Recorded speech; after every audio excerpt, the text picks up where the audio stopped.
रहे खबरों से बाखबर। अलवफा न्यूज़ दिखाएगा हर वो चीज़ जो आपकी मालूमात में इजाफा करेगी। देखते रहें अलवफा न्यूज़ कराची।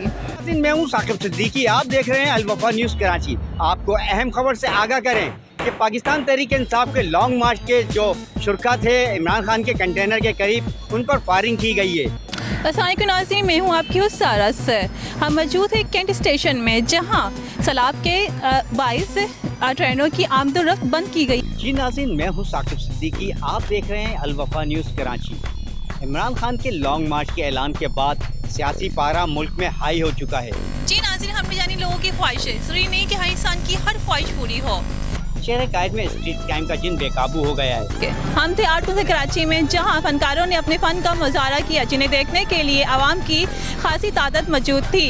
जी नाज़रीन, हमने आपको दिखाया कि किस तरीके से नाबीना अफराद जो है अपने हक के लिए जो है कराची प्रेस क्लब के सामने एहतजाज कर रहे हैं। प्रेस में पाकिस्तानी मैशियत को बेहतर करने पर बात हुई। कैमरामैन कासिम के साथ सारत, अलवफा न्यूज़ कराची।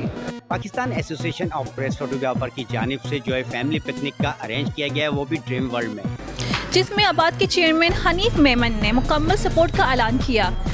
फिर मिलेंगे किसी नई इवेंट में, देखते रहें अलवफा न्यूज़ कराची। और के चौरंगी पर पाकिस्तान पीपल्स पार्टी के बैनर और झंडों को उतार दिया गया है। इस हवाले से मजीद क्या तफसीलात है, आइए चलते हैं, देखते हैं कि क्या कहेंगे रहनुमा और कारकुनान, क्योंकि सब सरापा एहतजाज है। Hi, keep watching Al Wafa News. Thank you.